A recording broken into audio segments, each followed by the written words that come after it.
तो यहां गोपी कह रही है विष जलाप्यया।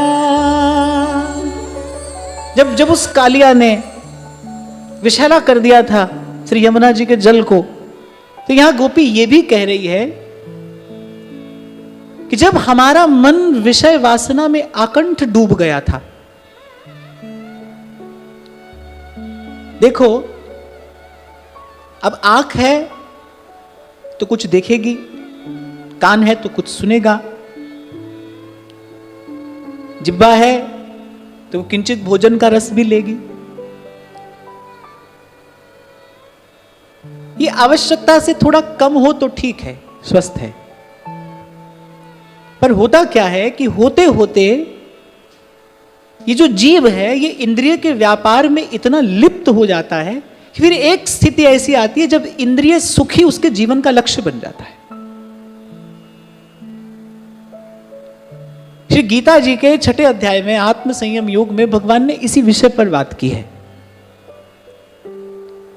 कि सब हो जीवन में, लेकिन उसकी मात्रा नियत हो, और वो मात्रा क्या हो इस पर तो हमने अनेक बार चर्चा की कि भाई हमारी आवश्यकता से थोड़ा कम।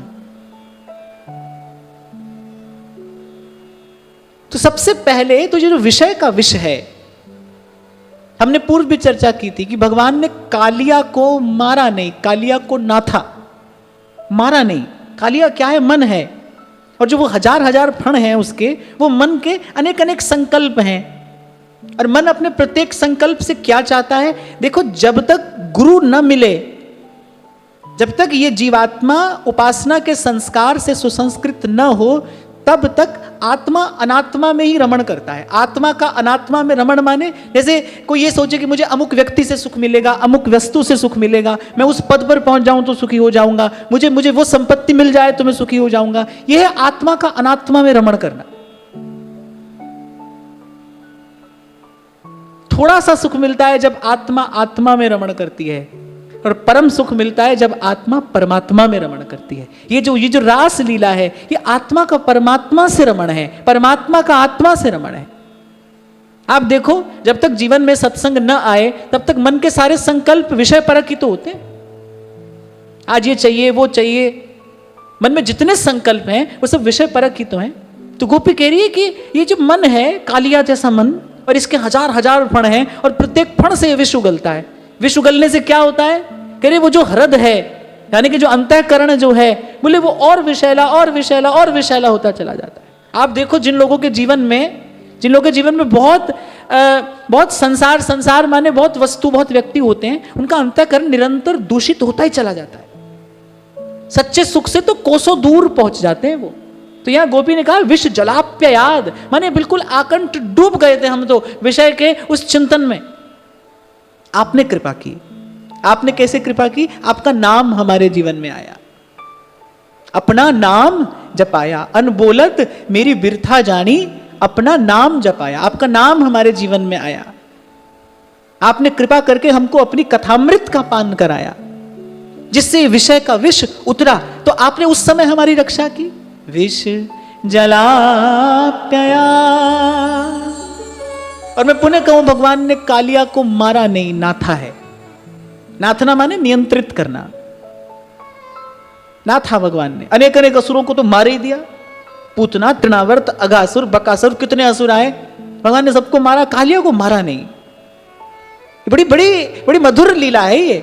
मारा नहीं, एक फण पर अपना चरण पधराया है भगवान ने। ये संकेत है कि हमारे मन का एक संकल्प हो, वो भगवत प्रीत्यार्थ हो। मन का संकल्प करना बुरा नहीं है, लेकिन वो संकल्प भगवत प्रीत्यार्थ हो, माने हमारे हर संकल्प से प्रभु को सुख हो, हमारी हर चेष्टा से प्रभु को सुख हो, हमारी हर वृत्ति प्रभु को सुख प्रदान करने वाली हो। यही उत्तमा भक्ति है। भक्ति मार्ग के आचार्यों के अनुसार आनुकूल्येन कृष्णानुशीलनम। हमारे श्री महाप्रभु जी ने अपनी उपासना का जो स्थायी भाव रखा, कुछ भाव होते हैं ना, कुछ संचारी भाव होते हैं, कुछ व्यभिचारी भाव होते हैं, लेकिन कोई स्थायी भाव होता है, माने वो सदा एक सा रहेगा। उपासना का स्थायी भाव क्या है? प्रिया प्रियतम का सुख, जो तत्सुख सुखत्वम है, ये उपासना का स्थायी भाव है।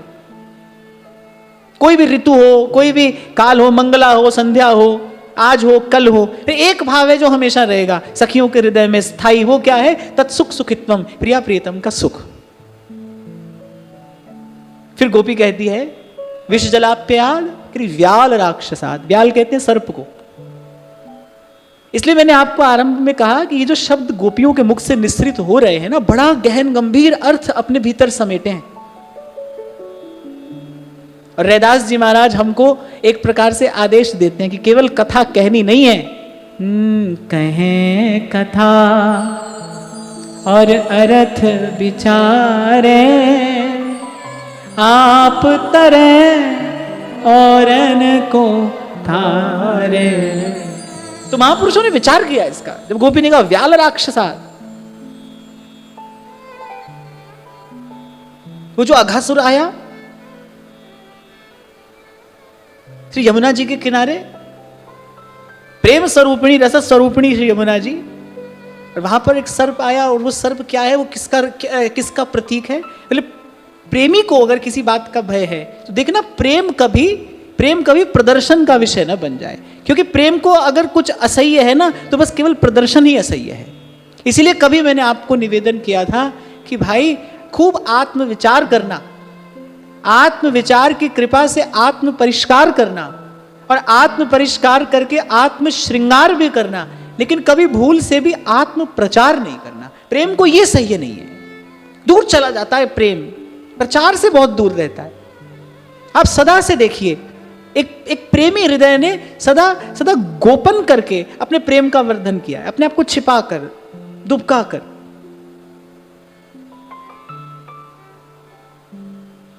तो बोले इससे भी आपने हमारी रक्षा की। और एक और बात मैं यहां पर कहूं, मैं ये अपने किंचित अनुभव से आपको कह रहा हूं, एह गुण साधन ते नहीं होई। इसलिए प्रेम का दान करने वाले भी श्री कृष्ण हैं, और प्रेम भाव की रक्षा करने वाले भी श्री कृष्ण हैं, प्रेम का पोषण करने वाले भी श्री कृष्ण हैं, और प्रेम की सफलता भी श्री कृष्ण की स्वीकृति में ही है। यहां संसार में गली गली में इसको उसको प्रेम करके दुखी तो पाया है, जीव दुखी तो पाता है, इससे प्रेम उससे प्रेम। तभी तो भक्त लोग विचार करके कहते हैं प्रीति तो नंद नंदन से कीजे, नंद नंदन से कीजे। तो हमको इस मार्ग पर चलते चलते इस स्थिति से बचना है। और वहां महापुरुषों ने संकेत कर ही दिया कि भाई ए गुण साधन थे नहीं होई। हम तो देखते हैं ना भाई, जीवन में ये देख ही रहे हैं, देखते देखते यहां तक आ रहे हैं कि बिल्कुल सही कहा है भक्तों ने, संतों ने। संत वाणी है, कैसे मिथ्या हो सकती है कि कंचन तजनो सहज है, सहज त्रिया को नेह। बड़ी बात कह रहे हैं गोस्वामी जी, कहने सहज त्रिया को नेह, बोले वो भी छूट जाता है। कह रहे पर मान बढ़ाई ईर्षा तुलसी दुर्लभ ये, ए गुण साधन ते नहीं हुई। बड़े बड़े तत्वज्ञों के लिए, बड़े बड़े विचारकों के लिए, बड़े बड़े विद्वानों के लिए कीर्ति का त्याग दुष्कर है। कीर्ति का त्याग नहीं किया जा सकता। वहां शास्त्र के वाक्य लोकेशना को और पुष्ट करते हैं, क्षमा करना। कहीं कहीं पर लिखा रहता है कि सज्जन व्यक्ति तो केवल यश के लिए ही जीवन धारण करता है, पर भक्त इन सब से कहीं आगे निकल कर और दिखाता है संसार को। इसीलिए कबीर जी को कहना पड़ा। कबीर जी ने नहीं कहा कि तपस्या कोई शूरवीर करता है, ज्ञान के मार्ग पे कोई शूरवीर चलता है। वो कह रहे भक्ति करे कोई सूरमा, क्योंकि जाति बरन कुल खोए। यहां तो सर्वस्व का उत्सर्ग है। देखने में आता है कि मान बढ़ाई ईर्षा तुलसी दुर्लभ ये। तो गोपी ने कहा कि हम भी भ्रमित हो जाती, हमारा प्रेम भी प्रदर्शन का विषय बन जाता यदि आप हमारा हाथ नहीं पकड़ते। आपने यदि पग पग पे पल पल यदि हमारी संभाल न की होती तो हम भी पथच्युत हो जाती। तो कह रही है प्यारे हे श्याम सुंदर, आपने कैसी कैसी विकट, कैसी कैसी प्रतिकूल परिस्थिति में हमारी प्राण रक्षा की है। जब जीवन का कोई आश्रय, कोई आधार था ही नहीं, तब भी आप रहे। अच्छा, व्याल का एक अर्थ दुष्ट भी होता है, व्याल का अर्थ सर्प भी होता है, व्याल का एक अर्थ दुष्ट भी होता है। और दुष्ट कौन है? तो हम सभी दुष्ट हैं। वल्लभाचार्य महाप्रभु करे बोले जीव ही स्वभाव से दुष्ट है, जीव स्वभाव से ही दुष्ट है। और फिर अनेक अनेक दुष्टों का वध भी श्री कृष्ण ने किया। जो ब्रजवासियों को हानि पहुंचाने के भाव से आया, श्री कृष्ण ने उन सब से ब्रजवासियों की रक्षा की है, ब्रजजन की रक्षा की है। तो गोपी एक एक करके स्मरण दिला रही है। विष जलाप्यया व्याल राक्षसा वर्ष मारुता। फिर जब पुरंदर ने, इंद्र ने डुबो देना चाहा उस मूसलाधार वृष्टि से, वो वर्षा साधारण नहीं थी। इंद्र क्रोध में आकर, मदांध होकर समय, स्थिति सब भूल गया, सब कुछ भूल गया और सांवर्तक मेघों को बुलाया। सांवर्तक मेघ वो है जो प्रलय के समय पर वर्षा करते हैं। मैंने इस सृष्टि के अस्तित्व को मिटा देने के लिए सांवर्तक मेघों को नियुक्त किया जाता है। और वो वर्षा वस्तुतः मूसलाधार ही थी। मूसलाधार समझते हैं ना, माने एक एक बूंद जो है वो मूसल के जैसी है, ऐसी वर्षा। तो गोपी कह रही उस समय जब इंद्र की आज्ञा पाकर आ गए थे सांवर्तक मेघ, और इंद्र ने कहा था कि ब्रज का एक तिनका भी बचना नहीं चाहिए, और उस समय आपने मुस्कुराकर कहा था कि ब्रज का एक तिनका भी यहां से वहां नहीं होना चाहिए। जब तेरे गोकुल पे भीड़ परी भारी, धर लिया गोवर्धन। और यहां एक और संकेत गोपी करना चाह रही है कि हमारे जीवन में भी निरंतर वर्षा होती है। किसकी?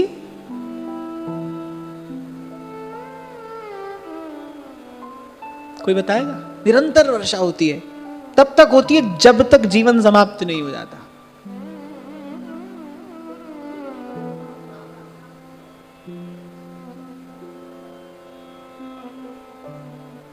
ये बड़ा सरल सा उत्तर है। जीवन में निरंतर वर्षा होती है सुख दुख की।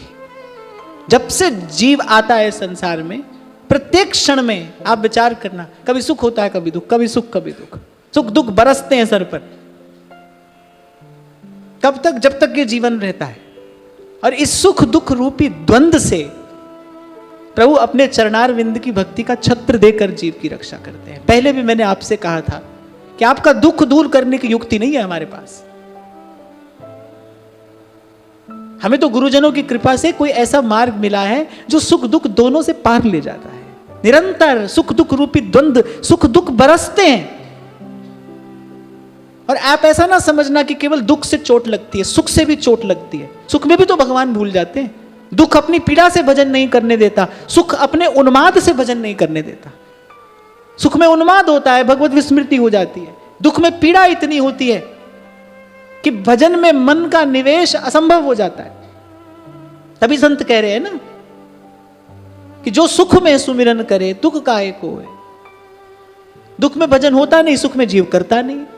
इसलिए भाई चोट तो सुख की भी है, चोट दुख की भी है, और निरंतर बरसते हैं ये। कब तक? जब तक प्रभु के चरणारविंद की छत्र छाया में जीव पहुंच नहीं जाता। वहां जाकर फिर वो सुख दुख से मुक्त हो जाता है, वहां पहुंचकर सुख दुख से न्यारा हो जाता है। तो गोपी कह रही है आपने हमें जीते जी इस द्वंद्व से मुक्त किया है। गोपी के लिए अब संसार के ना सुख का कोई अर्थ है, ना दुख का कोई अर्थ है। गोपी का जीवन क्या है? श्याम तन श्याम धन श्याम ही हमारो मन, आठों जाम पूधो हमें श्याम ही सुकाम। इस सवैया में मुझे सबसे प्रिय पंक्ति लगती है जब गोपी कहती है, आंधे की सिलाकरी आधार श्याम नाम। ऐसे अंधे को एक लकड़ी का सहारा होता है ना, ऐसी कहावत भी है ना, अंधे को लकड़ी का सहारा। वो भी कह रही है ऐसे हमें तेरे नाम का सहारा है। बनवारी रे जीने का सहारा तेरा नाम रे, मुझे दुनिया वालों से। कितनी बड़ी बड़ी बात कहते रहो, सुनते रहो, जब तक जीवन में भगवान नाम का, हरि नाम का, प्रभु के नाम का आश्रय नहीं आएगा, तब तक सुख की चोट भी पड़ती रहेगी सर पे, दुख की चोट भी पड़ती रहेगी। और गत सत्र में हमने चर्चा की थी, भजन शांत मन से होता है। शांत मन अर्थात जो द्वंद्व से रहित है, द्वंद्व से मुक्त है। द्वंद्व से मुक्त को ही तो शांत कहते हैं ना। जब तक द्वंद्व है तब तक शांति कैसी है? तब तक शांति की कल्पना भी कैसे की जा सकती है? जब तक द्वंद्व है, द्वंद्व मुक्ति का ही तो नाम शांति है। द्वंद्व मुक्त स्थिति को ही तो शांत कहते हैं। फिर जब तक जीव प्रभु की कृपा रूपी छत्र छाया में न पहुंच जाए, ब्रजवासियों पर कृपा करके भगवान ने उठाया ना गोवर्धन, ब्रजवासियों पर कृपा की, वो कृपा का छत्र है। गोवर्धन नाथ का स्मरण हो रहा है एक बार। फिर आगे गोपी ने कहा मारुताद, वो एक आया था तृणावर्त, ऐसी प्रचंड आंधी चली कि आप देखो कि सब ब्रजवासियों के मध्य से तृणावर्त श्री कृष्ण को उठाकर ले गया। ऐसे ही कभी कभी जीवन में रजोगुण और तमोगुण की आंधी चलती है, और देखते ही देखते आपके ही हाथ से आपकी भजन भावना कोई लेकर चला जाता है। आप देख रहे होते हो कि अब मेरा पैर कुमार्ग पर पड़ रहा है। आप देखते हो, आप अनुभव करते हो कि अब जीवन गलत दिशा में जा रहा है, आप कुछ कर नहीं पाते, आप रोक नहीं पाते। ऐसी तृणावर्त जब वो भयंकर आंधी आई तो ब्रजवासियों के मध्य से कन्हैया को उठाकर ले गया। तो गोपी कह रही है उस समय भी आपने ही हमारी रक्षा की। यहां इस तृतीय श्लोक में गोपी एक संकेत कर रही है कि भक्ति के मार्ग पर क्यों निर्भयता और निश्चिंतता है, क्योंकि भगवान रक्षक हैं। ज्ञानी को अपनी रक्षा स्वयं करनी पड़ती है, उसको अपनी रक्षा स्वयं करनी पड़ेगी। उससे भूल होगी, उसको दंड मिलेगा। और अगर कोई कर्म कांड के मार्ग पर चल रहा है, वहां तो बड़ा भयंकर विधि निषेध है। मंत्र की एक मात्रा यहां से वहां हो जाए, देवता रुष्ट हो जाएगा। क्यों? क्योंकि देवता की आपके साथ में कोई आत्मीयता नहीं है ना, देवता का आपके साथ में कोई अपनापन नहीं है, वहां तो व्यापार हो रहा है। आप देवता को कुछ दे रहे हो, उसके बदले में देवता आपको कुछ दे रहा है। पर यहां भगवान कहते हैं, यहां गोपी कह रही है कि भक्ति के मार्ग पर भगवान रक्षक हैं, वो सदा सर्वकाल रक्षा करते हैं। भक्त सदा रक्षित है, भक्त सदा सुरक्षित है। तू मेरा राखा सबनी थाई। और भगवान ये भी अपेक्षा नहीं रखते कि भक्त पुकारेगा तो हम रक्षा करेंगे। प्रभु ये अपेक्षा नहीं रखते कि मुझे पुकारेगा तो मैं इसकी रक्षा करूंगा। तापो के काड़ा जी, इसलिए संत गुरुजन कह रहे हैं, तत्तिवाऊ न लगई पार ब्रह्म सरनाई। मुझे दो पंक्तियां बड़ी प्रिय हैं जब महाराज कहते बाणी में, औखी घड़ी न वेखन दे अपना बिरद संभाले।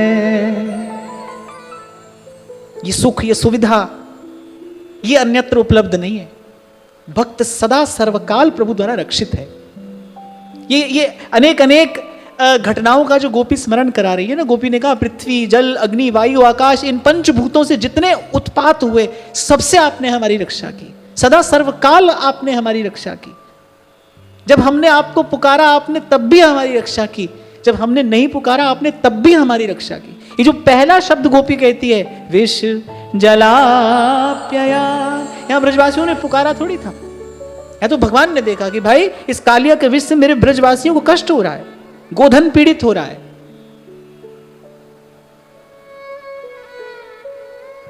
तो जब वो रजोगुण और तमोगुण की जीवन में भयंकर आंधी चलती है, वक्त भी कभी कभी पूर्व के संस्कार से या कभी कभी संग दोष से, कभी कभी उसके जीवन में भी ऐसा कोई क्षण आ जाता है कि जिस मार्ग पर नहीं जाना चाहिए वहां उसका पांव पड़ जाता है। पर भगवान उस समय ये प्रतीक्षा नहीं करते, भाई ये हमें पुकारेगा तो हम इसकी रक्षा करेंगे, तो दौड़ कर जाते हैं, तो दौड़ कर जाते हैं और पतन होने से पहले भक्त को बचा लेते हैं। इसीलिए भगवान कह रहे नमे भक्त प्रणश्यति, मेरे भक्त का पतन नहीं होता, नाश नहीं होता, उसे मैं गिरने नहीं देता।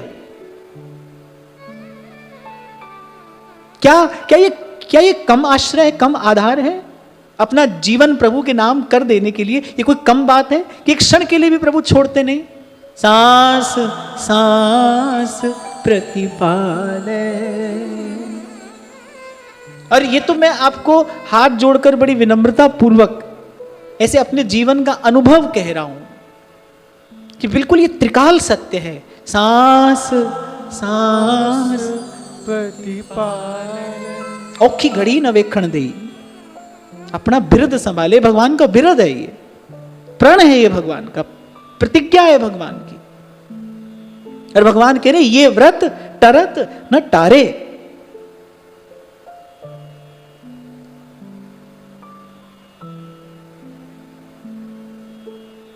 फिर आगे गोपी ने कहा वैद्युतानलात, अग्नि से बचाया।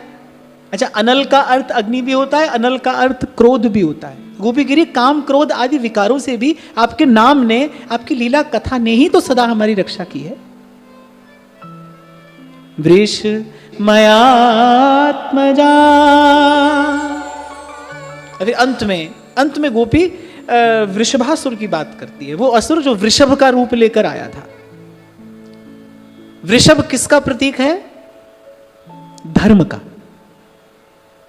अच्छा, उसका आकार तो है वृषभ का सा, लेकिन उसकी वृत्ति कैसी है? आसुरी वृत्ति है। माने वो हानि पहुंचाने के लिए आया है। और हम थोड़ा सा विचार करेंगे ना, हम थोड़ा सा विचार करेंगे तो हम पाएंगे कि ऐसे हमारे जीवन में भी आता है वृषभासुर। आकार तो धर्म का होता है, लेकिन वृत्ति दूषित है। कोई भी व्यक्ति अगर भगवान नाम की माला कर रहा है मन में किसी सांसारिक वासना या स्वार्थ की पूर्ति का लक्ष्य लेकर, तो ये धर्म की ओट में किया हुआ अधर्म ही है। अब कोई कहेगा भाई किससे अधर्म कर रहे हैं? अपनी आत्मा से किया जाने वाला अधर्म है ये। कोई कहेगा भाई अपने घर परिवार के लिए, अपने बच्चों के लिए, अपने सुहृद जनों के लिए मंगल कामना कर रहे हैं, तो ये कैसा अधर्म है? नहीं, ये अपनी आत्मा से किया जाने वाला अधर्म है। क्योंकि जीवन मिला है किसके लिए? जीवन मिला है आत्म कल्याण के लिए। आपको ऐसा लगता है, मैं आज फिर आपसे कह रहा हूं, आपको केवल ऐसा लगता है कि आपने किसी के लिए मांगा, आपको मिल गया या उसको मिल गया।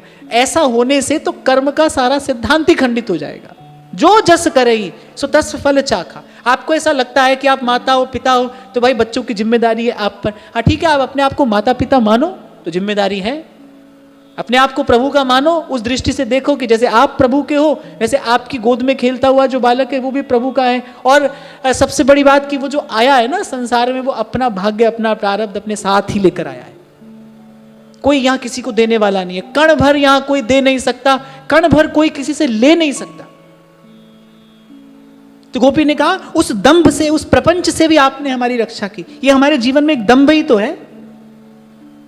आपको लगेगा भाई व्रत कर रहे हैं, उपवास कर रहे हैं, मनोरथ कर रहे हैं प्रभु से, अपने लोगों के लिए तो कर रहे हैं, घर परिवार के लिए तो कर रहे हैं, ये कैसा अधर्म है? दूर से देखने पर ये भले धर्म मालूम पड़े, पर सत्य की दृष्टि से, अध्यात्म की दृष्टि से, सिद्धांत की दृष्टि से देखोगे तो ये अपनी आत्मा के साथ किया जाने वाला अधर्म है। जीवन इसके लिए नहीं मिला है। और ये सब करने से होता क्या है? ये सब करने से जीवन में भ्रम, भूल और भय बढ़ता चला जाता है। ये सब करने का दुष्परिणाम क्या आता है जीवन में? ये सब करने का दुष्परिणाम आता है जीवन में भ्रम, भय और भूल का बढ़ जाना। अब किसी के मन में ये प्रश्न हो सकता है, भाई किसी के लिए प्रार्थना ना करें। नहीं, सबके लिए करो। यदि प्रार्थना हो तो फिर सबके लिए हो ना। सर्वे भवन्तु सुखिनः, सर्वे सन्तु निरामया। हमारी प्रार्थना तो केवल स्वार्थ से ही प्रेरित और पूरित होती है ना। अपने अपने लिए। कभी कभी तो प्रार्थना करते करते कोई व्यक्ति उस रास्ते पर निकल जाता है कि भाई किसी का अहित होता हो जाए, पर मेरे अपने किसी सुहृद का हित साधन होना चाहिए। ये कैसी प्रार्थना है? तो गोपी ने अंत में कहा, वृष मयात्मजा। सबसे अंत में ये रह जाता है, धर्म की ओट में, धर्म की आड़ में छिपा हुआ अधर्म। धर्म अधर्म की गति बड़ी सूक्ष्म है। देह की दृष्टि से धर्म कुछ और है, आत्मा की दृष्टि से धर्म कुछ और है। आप अपने आप को शरीर समझो तो फिर धर्म कुछ और है। अब शरीर समझो तो भाई फिर आप या तो स्त्री हो या पुरुष हो। अब स्त्री हो तो फिर या माता हो, पत्नी हो, बहन हो, पुरुष हो तो फिर पिता हो, भाई हो। फिर इस दृष्टि से धर्म कुछ और है। अगर अपने आप को देह समझो तो फिर तो धर्म आपको कहीं और ले जाएगा। पर अगर सत्य की दृष्टि से देखो, आत्मा की दृष्टि से देखा जाए, देहाध्यास हटाकर देखा जाए, फिर तो धर्म एक ही है। बड़े भाग मानुष तनु पावा, सुर दुर्लभ सोई ग्रंथन गावा। तो गोपी ने कहा कि हम तो धर्म का विचार करके भी जा तो आपसे दूर ही रहे थे ना।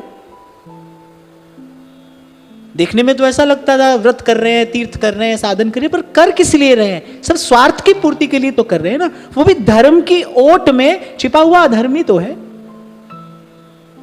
आचार्यों का कहना है स्वार्थ ही आसुरी वृत्ति है। स्वार्थी तो जीव का पतन कराता है। स्वार्थ आसुरी वृत्ति है। आपके भीतर जब जब स्वार्थ की भावना है, समझना कि अब भीतर असुर बैठा है। ये एक छोटा सा वाक्य है पर बड़ा महत्वपूर्ण है। स्वार्थ ही आसुरी वृत्ति है। तो कहने का तात्पर्य, जब मन में स्वार्थ होता है तब हमारी सारी चेतना सिमट जाती है केवल इस देह और देह से संबंधित संबंधों की पूर्ति करने में। इसलिए मैंने विराम के क्षणों में एक छोटी सी बात का इसको ध्यान रखना, स्वार्थ ही आसुरी वृत्ति है। जब जब मन में स्वार्थ आएगा, आप देखना जीवन कुमार्ग पर ही जाएगा। आपके हाथ से अन्याय भी होगा, आपके द्वारा अनीति भी होगी, जब जब मन में स्वार्थ आएगा। ये सब दोषों का मूल है। कई बार आपसे कहता हूं ना भाई, दो ही रास्ते हैं जीवन जीने के, या तो स्वार्थ हमारा लक्ष्य हो या परमार्थ हमारा लक्ष्य हो। तो गोपी ने कहा उससे भी, उस दूषित वृत्ति से भी आपने हमारी रक्षा की। विश्व तो भया। फिर अंत में गोपी कह रही है, आप तो सारे विश्व को अभय प्रदान करने वाले हैं। विप्रधेनु सुर संतहित लीन मनुज अवतार, निज इच्छा निर्मित तनु माया गुण गोपाल। जीव मात्र का, प्राणी मात्र का मंगल करने के लिए आप आए हैं। आप मंगल भवन हैं, अमंगल हारी हैं, और बोले हम आपकी सृष्टि में नहीं आते। तो नाथ क्यों इस प्रकार हमको आकुल व्याकुल किए हो? आज की वार्ता यहीं श्री जी के चरणों में निवेदन करते हैं। महाराज श्री के चरणों में प्रणाम। आप सबके हृदय स्थित प्रभु को, भाव प्रभु को नमन।